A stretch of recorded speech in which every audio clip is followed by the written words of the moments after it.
Very good morning. ലോകമെമ്പാടുമുള്ള എല്ലാ പ്രേക്ഷകർക്കും ഒരു നല്ല ദിനം ആശംസിച്ചുകൊണ്ട് മോർണിംഗ് വാക്കിനായി ഞാനും ക്രിസ്ത്യന ചേച്ചിയും റെഡിയാണ്. അപ്പോൾ ഇന്നത്തെ ദിവസത്തിന്റെ പ്രത്യേകത ഞാൻ പറയാതെ തന്നെ എല്ലാ പ്രേക്ഷകർക്കും അറിയാം. നമ്മൾ ഇന്ന് 2024 അവസാന ദിവസത്തിലാണ് നിൽക്കുന്നത്. നാളെ ഒരു പുതുവർഷ പുലരിയാണ്. അതിന്റെ വലിയ ആവേശം നമുക്ക് എല്ലാവർക്കും ഉണ്ട്. അതുകൊണ്ട് സ്പെഷ്യൽ ഡേ ആണ് ഇന്ന് തന്നെ എന്ന് പറയാം. അതെ, അപ്പോൾ നമ്മൾ 2024 തിരിഞ്ഞു നോക്കുമ്പോൾ പലരുടെയും വ്യക്തി ജീവിതത്തിലും കരിയറിലും ഒക്കെ നഷ്ടങ്ങളും നേട്ടങ്ങളും ഒക്കെ ഉണ്ട്. പക്ഷേ 2025 എന്ന് പറയുന്നത് ഒരു നല്ല വർഷമായിരിക്കും. പക്ഷേ നമുക്കറിയാം എല്ലാ വർഷം നല്ല കാര്യങ്ങളും ചീത്ത കാര്യങ്ങളും ഒക്കെ സംഭവിക്കും. പക്ഷെ അതിനെ ഒരു ബാലൻസ്ഡ് ആയിട്ട് നേരിടാനുള്ള ഒരു കരുത്ത് നമുക്കുണ്ടാകട്ടെ. നല്ല ഒരു പുതുവത്സരമാകട്ടെ. ആ ഒരു പ്രതീക്ഷയോടുകൂടിയാണ് 2024 അവസാന ദിവസം നമ്മൾ ഈ വെളി ഗ്രൗണ്ടിൽ. യെസ്, അപ്പൊ അത് തന്നെയാണ് ഇപ്പൊ പറഞ്ഞു കഴിഞ്ഞു. വെളി ഗ്രൗണ്ടിലാണുള്ളത്. ഇന്നത്തെ ദിവസം എവിടെ നിന്നാണ് മോർണിംഗ് വാക്ക് നൽകുക എന്നതിന് മറ്റൊരു ഉത്തരമില്ല. അത് ഇവിടെ തന്നെ വെളി ഗ്രൗണ്ടിൽ, ഫോർട്ട് കൊച്ചിയിലുള്ള വെളി ഗ്രൗണ്ടിൽ തന്നെ ആയിരിക്കണമെന്ന് നമ്മൾ തീരുമാനിക്കുകയായിരുന്നു. നമുക്ക് പിറകിൽ കാണാം ഐ ലവ് ഗാലാഡി ഫോർട്ട് കൊച്ചി. ഇന്ന് കൊച്ചിയിലെ മുഴുവൻ ആളുകളും, കൊച്ചിന്ന് വേണ്ട കേരളത്തിലെ ഒരു വലിയ വിഭാഗം ആൾക്കാർ ഓർത്തോർത്ത് പറയാൻ പോകുന്ന, അല്ലെങ്കിൽ ആവർത്തിച്ച് പറയാവുന്ന പേരും ഇത് തന്നെയായിരിക്കും. ഇവിടെയാണ് പുതുവത്സര ആഘോഷങ്ങളുടെ ഏറ്റവും ഉന്നതിയിലുള്ള ആഘോഷങ്ങൾ നടക്കുക. ഇവിടെ അതിനുള്ള ഒരുക്കങ്ങളെല്ലാം പൂർത്തിയായിട്ടുണ്ട്. ഈ വെളി ഗ്രൗണ്ടിനകത്ത് പപ്പാഞ്ഞിയെ കത്തിക്കുന്നു. 80,000-ഓളം വരുന്ന ആൾക്കാർ ഈ ഗ്രൗണ്ടിലാകെ നിറയും. ഇതൊക്കെ നമുക്ക് അറിയാവുന്ന കാര്യങ്ങളാണ്. അപ്പോൾ പോകെ ആ ദൃശ്യങ്ങളിലേക്കും കാഴ്ചകളിലേക്കും വരും. നമ്മൾ മോർണിംഗ് വാക്ക് ആരംഭിക്കുന്നു. ഒഫീഷ്യലി നമ്മൾ എങ്ങനെയാണ് പോകുന്നത്? എങ്ങനെ പോകുന്നത്? നമുക്ക് ഹെഡ്ലൈൻസിലേക്ക് പോകണം. കാരണം പ്രധാനപ്പെട്ട വാർത്തകൾ ആദ്യം എത്തിക്കണമല്ലോ. ഡേറ്റ് കൃത്യമായിട്ട് പറഞ്ഞു. അതെ, ഇന്ന് ഡിസംബർ 31, 2024 അവസാന ദിവസമാണ്. ചൊവ്വാഴ്ച. കൊല്ലവർഷം 1200, ധനു 16.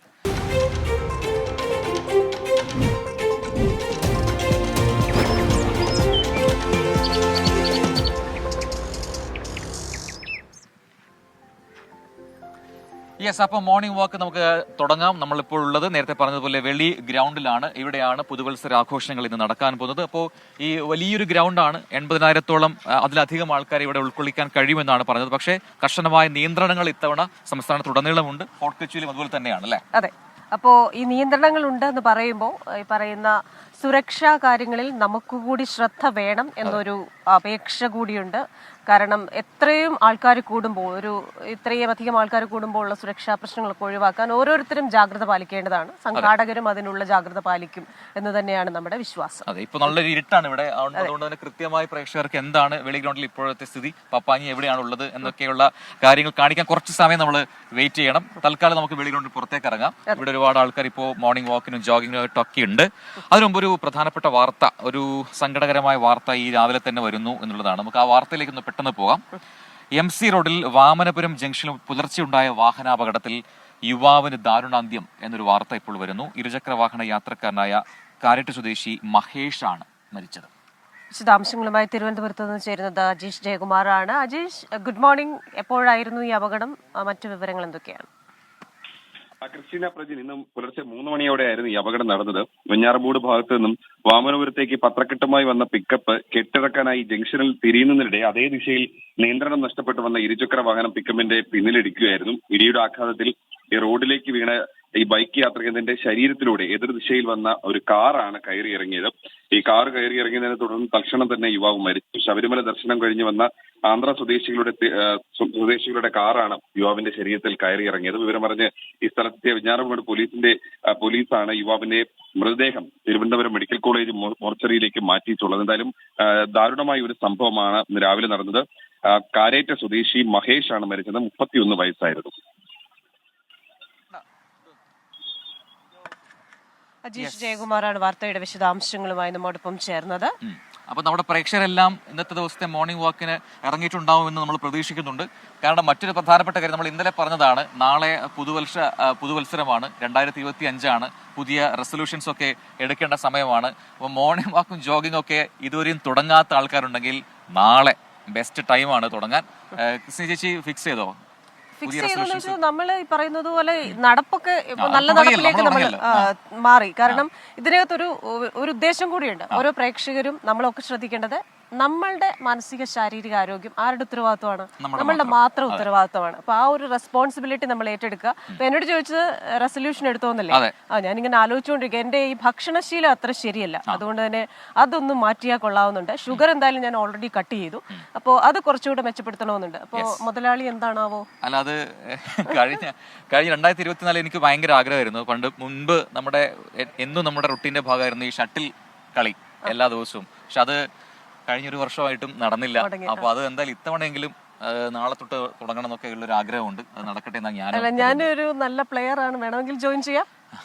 ശരി, നമുക്ക് കാത്തിരുന്ന് കാണാം. നിങ്ങൾ വിചാരിക്കുന്ന ഫുട്ബോൾ വെച്ച് ഷട്ടിൽ കളിക്കുന്നൊക്കെ ഞാൻ പറയുന്നതാണ്. പക്ഷെ ഞാൻ ഷട്ടിൽ എനിക്ക് നന്നായി കളിക്കാൻ അറിയാം. ആണല്ലേ? ഓക്കെ, അപ്പൊ നമുക്ക് ഒരു മാച്ച് ഫിക്സ് ചെയ്യാം. നമുക്ക് അടുത്ത വാർത്തയിലേക്ക് പോവാം. എല്ലാ പ്രേക്ഷകരും ചോദിക്കുന്ന പോലെ എന്താണ് ഉമാ തോമസ് MLA ആരോഗ്യനില എന്ന് ഒരുപാട് പേർ ചോദിക്കുന്നുണ്ട്. നമുക്ക് ആ വാർത്തയിലേക്ക് തന്നെ പോവാം.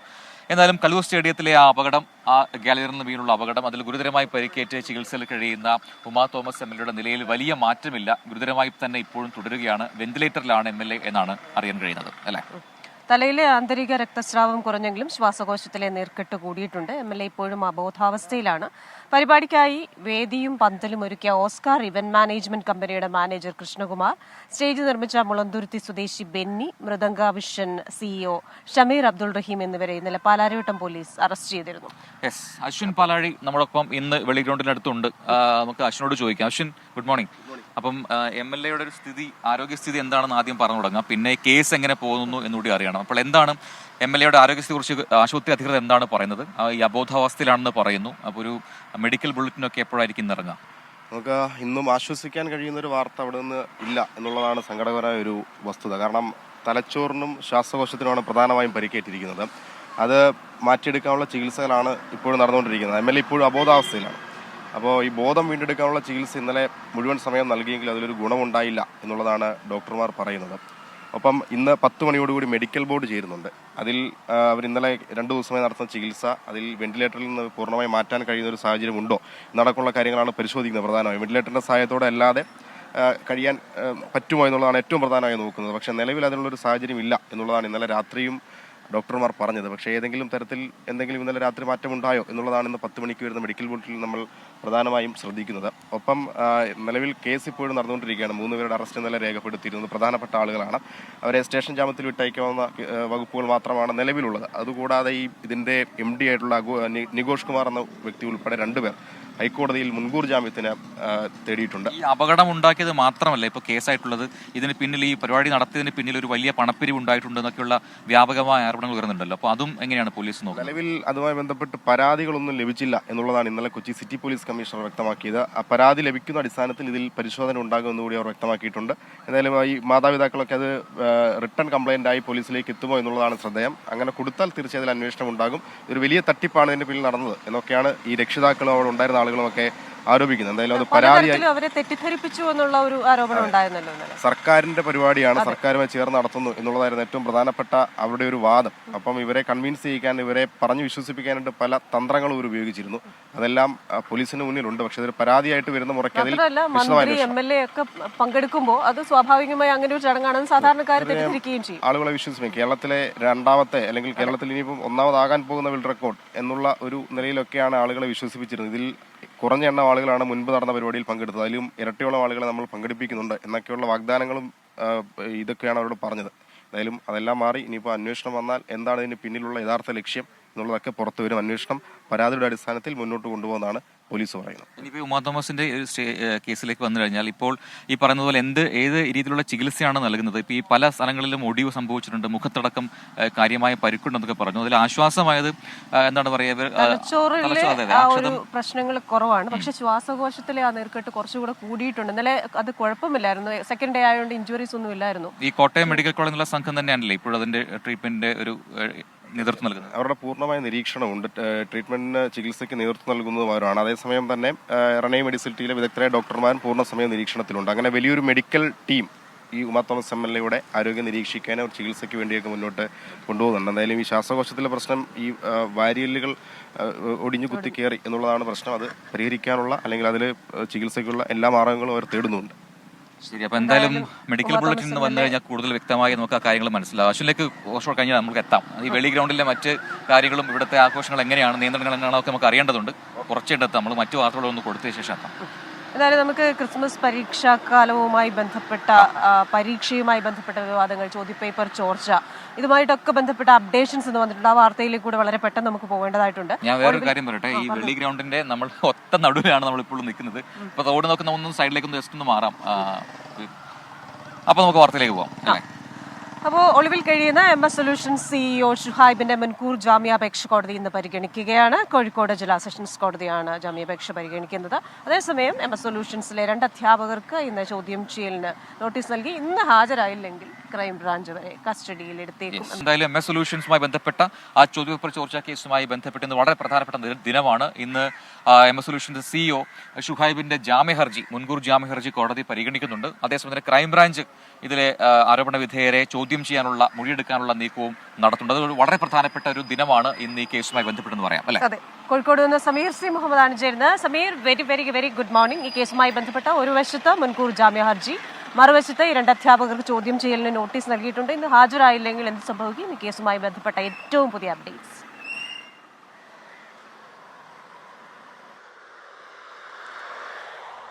Very good morning Prajin, Christina. വളരെ സുപ്രധാനമായ ഒരു ദിവസം തന്നെയാണ് ഈ കേസുമായി ബന്ധപ്പെട്ട് MS സൊല്യൂഷൻസ് CEO ഷുഹൈബിൻ്റെ മുൻകൂർ ജാമ്യാപേക്ഷ കോടതി ഇന്ന് പരിഗണിക്കുകയാണ്. കോഴിക്കോട് ജില്ലാ സെഷൻസ് കോടതിയാണ് ഈ അപേക്ഷ പരിഗണിക്കുന്നത്. നേരത്തെ ഇത് പരിഗണിച്ചിരുന്നുവെങ്കിലും ഇന്നേക്ക് ഇത് മാറ്റിവെക്കുകയായിരുന്നു. വളരെ പ്രധാനപ്പെട്ട ഒരു ദിവസമായി, ഷുഹൈബിൻ്റെ ജീവിതത്തിൽ തന്നെ വളരെ പ്രധാനപ്പെട്ട ഒരു ദിവസമായി ഇത് മാറുമെന്നതിൽ സംശയമില്ല.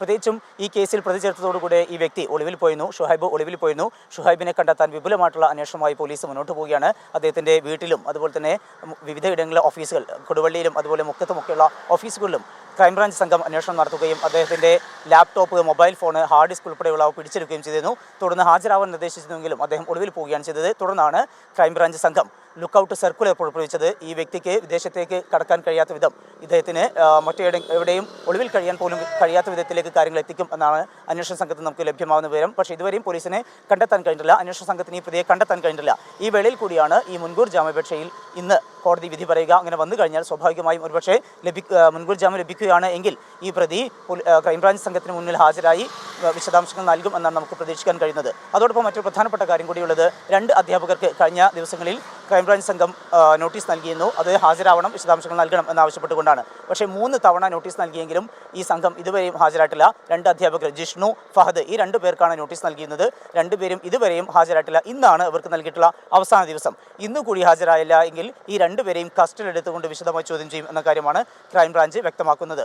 ഈ സംഭവവുമായി ബന്ധപ്പെട്ട് 2 ചോദ്യങ്ങളാണ് പ്രധാനമായും ചോദിക്കുന്നത്. ഒന്ന്, ക്രിസ്മസ് പരീക്ഷയുടെ SSLC പരീക്ഷ, അതിലെ ഇംഗ്ലീഷ് പരീക്ഷയും അതുപോലെ തന്നെ +1 കണക്ക് പരീക്ഷയും, ഈ 2മാണ് MS സൊല്യൂഷൻസ് കൃത്യമായി പ്രവചിച്ചത്. ആ വീഡിയോ എങ്ങനെയാണ് ഇവർ അപ്ലോഡ് ചെയ്തത്, എങ്ങനെയാണ് അവർക്ക് ഇത്രമാത്രം കൃത്യമായ വിവരങ്ങൾ ലഭ്യമായത് തുടങ്ങിയിട്ടുള്ള കാര്യങ്ങളാണ് കണ്ടെത്തേണ്ടത്. അങ്ങനെ അവർ അപ്ലോഡ് ചെയ്തതിൻ്റെ വിശദാംശങ്ങൾ തേടിക്കൊണ്ട് യൂട്യൂബിന് ക്രൈംബ്രാഞ്ച് സംഘം മെയിൽ അയച്ചിട്ടുമുണ്ട്. അതിന് കൂടി മറുപടി ലഭിക്കുന്ന മുറയ്ക്ക് ഇതുമായി ബന്ധപ്പെട്ടുള്ള അന്വേഷണത്തിൽ കാര്യമായ പുരോഗതി ഉണ്ടാകും എന്ന കാര്യമാണ് അന്വേഷണ സംഘം പ്രതീക്ഷിക്കുന്നത്. ഏതായാലും ഈ കേസുമായി ബന്ധപ്പെട്ട് വളരെ സുപ്രധാനമായ ഒരു ദിവസം തന്നെയാണ് ഇന്ന്. പ്രജിൻ, ക്രിസ്റ്റീന. സമീർ C. മുഹമ്മദാണ് കോഴിക്കോട് നിന്ന് വിശദാംശങ്ങൾ നൽകിയത്. നമ്മൾ വെളി ഗ്രൗണ്ടിന്റെ മറ്റൊരു ഭാഗത്തേക്ക് വന്നപ്പോൾ ഇവിടെ മൊത്തം ഒരു ഫെസ്റ്റിവൽ മൂഡാണെന്ന് നമ്മുടെ ബാക്ക്ഗ്രൗണ്ടിലെ ഈ അലങ്കാര പണികളൊക്കെ കാണുമ്പോൾ മനസ്സിലായിട്ടുണ്ടാവും. ശരിക്കും നമ്മുടെ ഈ കാർണിവൽ കമ്മിറ്റിയുടെയും ഒപ്പം തന്നെ ഗാലറി ഫോർട്ടിന്റെയും 2 ആഘോഷങ്ങളാണ് ശരിക്കും നടക്കേണ്ടത്. പക്ഷേ ഈ ഡോക്ടർ മൻമോഹൻ സിംഗിന്റെ നിര്യാണത്തെ തുടർന്ന് ഈ കാർണിവൽ കമ്മിറ്റിയുടെ ആഘോഷങ്ങളെല്ലാം അവർ റദ്ദാക്കിയിരുന്നു. എങ്കിൽ കൂടി അവർ നേരത്തെ സെറ്റ് ചെയ്ത അതിന്റെ അലങ്കാര പണികളൊക്കെ ഇപ്പോഴും ഇവിടെ ഉണ്ട്. ആൾക്കാരൊക്കെ കൂടാൻ ഈ പരേഡ് ഗ്രൗണ്ടിലൊക്കെ, അപ്പുറത്താണ് പരേഡ് ഗ്രൗണ്ട്, വെളി ഗ്രൗണ്ടിന് ഓപ്പോസിറ്റ് സൈഡാണ്. അവിടേക്ക് വലിയ ആൾക്കൂട്ടം ഇന്നുണ്ടാകും എന്നത് ഉറപ്പാണ്. ആഘോഷങ്ങൾ നല്ലതാണ്, പക്ഷേ ആഘോഷങ്ങൾ അതിരുവിടാതെ ഇവിടെ വരുന്ന ഓരോരുത്തരും സംഘാടകരുമൊക്കെ അത് ഏറ്റവും ഉചിതമായ രീതിയിൽ പെരുമാറുകയും സംയമനം പാലിക്കുകയും കാര്യങ്ങൾ വളരെ നന്നായി നടക്കുകയും ചെയ്യുമെന്ന ശുഭപ്രതീക്ഷയോടുകൂടെ ഇന്നലെ വന്ന ആ നല്ല വാർത്തയിലേക്ക് നമ്മൾ പോവുകയാണ് അല്ലേ? കേരളത്തിന്റെ ഒരുപാട് നാളത്തെ ആവശ്യമാണ് നമ്മുടെ വയനാട്ടിലെ ചുരുളമല മുണ്ടക്കി ഉരുൾപൊട്ടലുമായി ബന്ധപ്പെട്ടുകൊണ്ട് അതിനൊരു അതിതീവ്ര ദുരന്തമായി പ്രഖ്യാപിക്കണമെന്നൊരു ആവശ്യം നമ്മൾ ഉന്നയിച്ചിരുന്നു.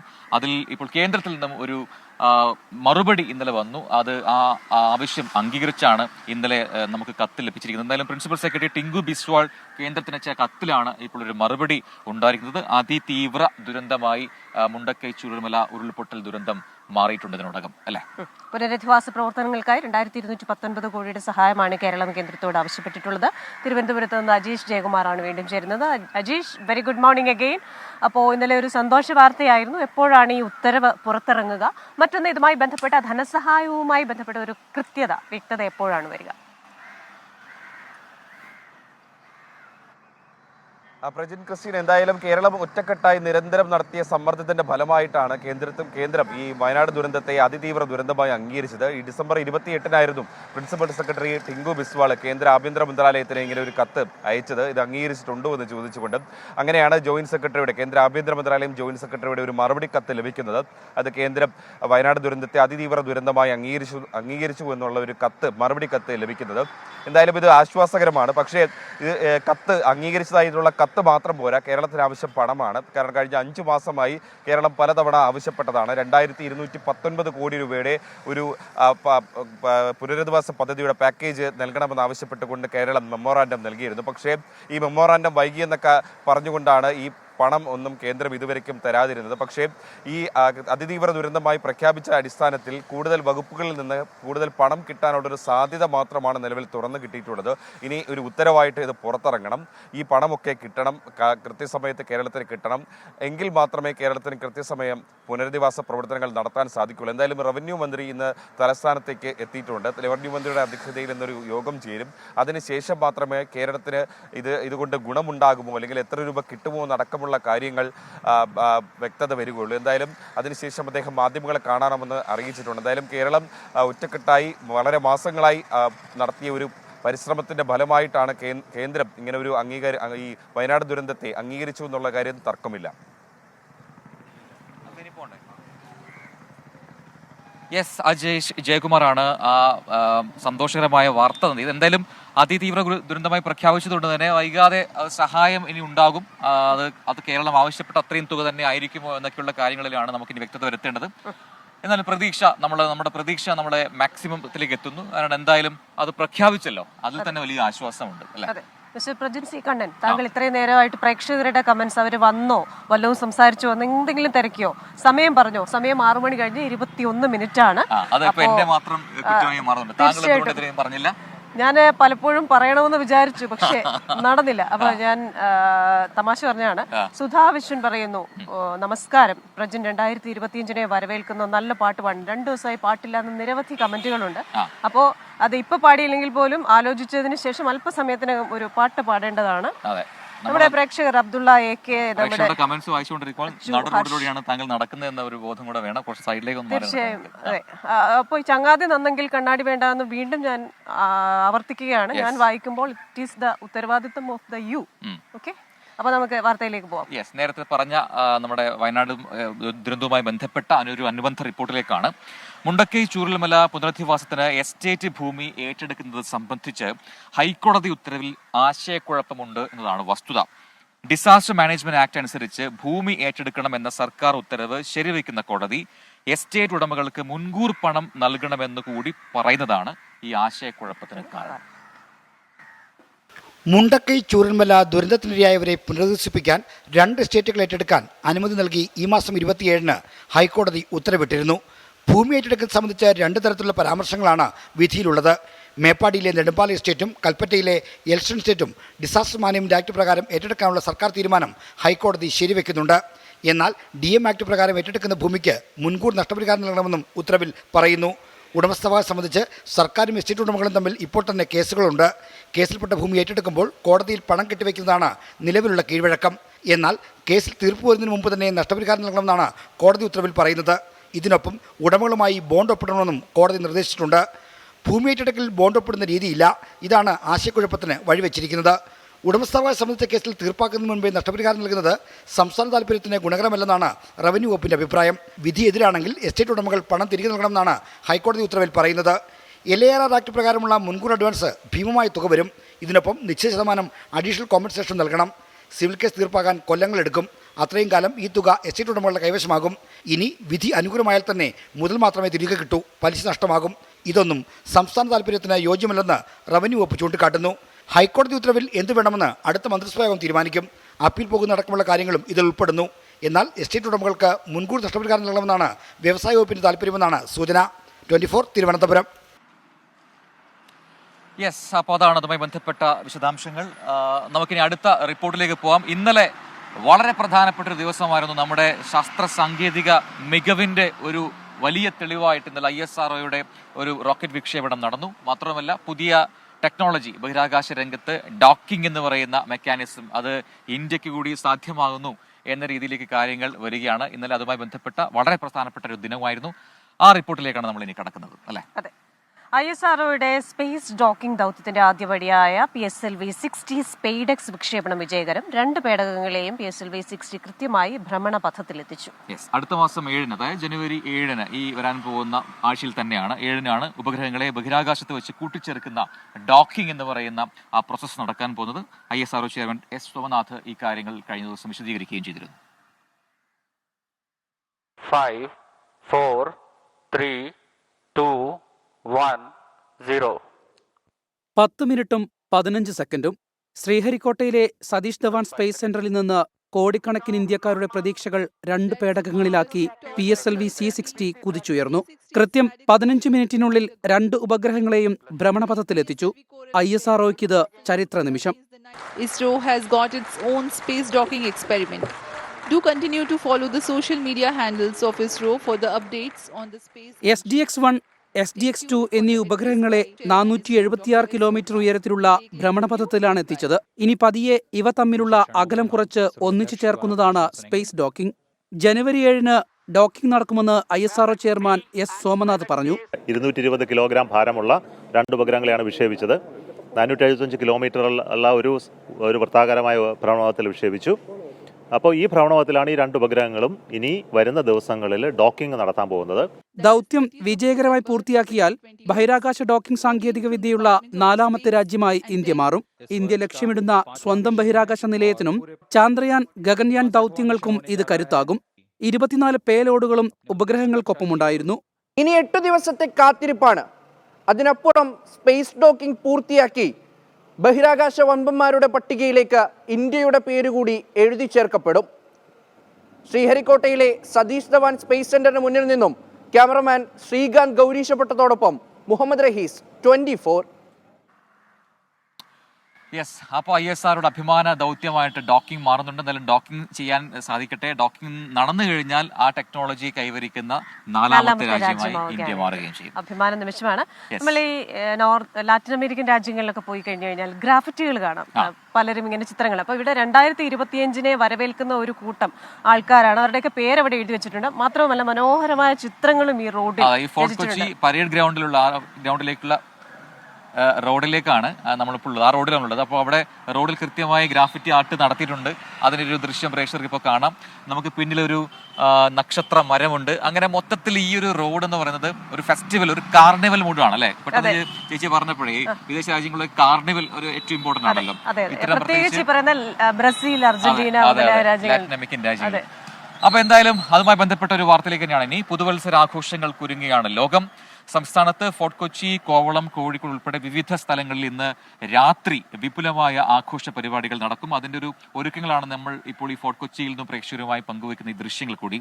ദേശീയ ദുഃഖാചരണത്തെ തുടർന്ന് ഫോർട്ട് കൊച്ചി പരേഡ് ഗ്രൗണ്ടിലെ ആഘോഷ പരിപാടികൾ പൂർണ്ണമായും ഒഴിവാക്കിയെങ്കിലും വെളി ഗ്രൗണ്ടിലെ പരിപാടികൾ മാറ്റമില്ലാതെ തുടരും. കൊച്ചി കേന്ദ്രീകരിച്ച് പള്ളുരുത്തി, മലയാറ്റൂർ, കാക്കനാട് ഉൾപ്പെടെയുള്ള സ്ഥലങ്ങളിൽ പാപ്പാഞ്ഞിയെ ഒരുക്കിയിട്ടുണ്ട്. എന്നാലും നാളെ നമ്മുടെ അല്ലെങ്കിൽ ഇന്ന് 12 മണിയോടുകൂടി നമ്മുടെ ആഘോഷങ്ങൾ അതിന്റെ ഏറ്റവും പാരമ്യത്തിലേക്ക് എത്തും. 24 നമ്മൾ ചില സസ്പെൻസുകളൊക്കെ കരുതി വെച്ചിട്ടുണ്ട് പ്രേക്ഷകർക്ക് തരാനായിട്ട്. അപ്പോൾ ആ നമ്മുടെ ആഘോഷങ്ങൾ ഒരു ഭാഗത്ത് നടക്കും. അതുപോലെ ഫോർട്ട് കൊച്ചിയിലെ ഈ പറയുന്ന വെളി ഗ്രൗണ്ടിലെ ആഘോഷങ്ങൾക്ക് അതിന് വേറൊരു മാറ്റുണ്ട്. അങ്ങനെ ആഘോഷ പൊട്ടിപ്പൂരമാണ്. അതെ. അപ്പൊ ഹസീന ഷാജി പറയുന്നുണ്ട്, പ്രജിൻ ഇന്നലെ PSLV വിക്ഷേപണത്തെ കുറിച്ച് വളരെ വിശദമായി പറഞ്ഞു തന്നു, അഭിനന്ദനങ്ങൾ എന്ന് പറയുന്നുണ്ട്. അപ്പോ ആശ VV കുറെ ദിവസമായിട്ട് ഇല്ലായിരുന്നു, സിംഗപ്പൂരിൽ നിന്ന് സ്ഥിരമായിട്ടുണ്ട്, ഇന്ന് ഹാജർ വെച്ചിട്ടുണ്ട്. അബ്ദുള്ള AK, ആരാധ്യ ദേവൻ, ആരിഫ് MK, സജീഷ് K, ആഷിഖ്, ജയൻ നായർ, ഇവരൊക്കെ മെസ്സേജുകൾ അയക്കുന്നത്. മിനി ബാബു ചേച്ചിയുടെ മെസ്സേജ് കണ്ടു, റീന സതീഷിന്റെ മെസ്സേജ് കണ്ടു. നമ്മളിപ്പോൾ ഉള്ളത് നമ്മൾ നേരത്തെ പറഞ്ഞ ആ നക്ഷത്ര മരത്തിന് കീഴിലാണ്, അല്ലേ? ഗംഭീരമായിട്ട് അത് അലങ്കരിച്ചിട്ടുണ്ട് ഇവിടെ. അങ്ങനെ ഒരുപാട് വെറൈറ്റികളുണ്ട്. ആഘോഷം എങ്ങനെയൊക്കെ ചെയ്യാൻ പറ്റുമോ അതിന്റെ മാക്സിമത്തിലേക്ക് നമ്മുടെ ഈ ഫോർട്ട് കൊച്ചി വെളി ഗ്രൗണ്ടിന് സമീപത്തുള്ള ഈ പ്രദേശങ്ങളൊക്കെ മാറിയിട്ടുണ്ട്. അങ്ങനെ മൊത്തത്തിലൊരു കാർണിവൽ മൂഡിൽ തന്നെയാണ് ഇവിടെ. എന്താണ് ഈ ആഘോഷങ്ങളുടെയൊക്കെ ഒരു ചരിത്രം എന്നതുകൂടി നമുക്കൊന്ന് പരിശോധിക്കാം. ഈ ഗ്രിഗോറിയം കലണ്ടറുമായിട്ട് ബന്ധപ്പെട്ടാണ് നമ്മുടെ ഇപ്പോഴത്തെയൊക്കെ പുതുവത്സരമൊക്കെ ബന്ധപ്പെട്ടെങ്കിലും 2000 മാത്രമല്ല 4000 വർഷത്തിന്റെ പഴക്കമുണ്ടെന്നാണ്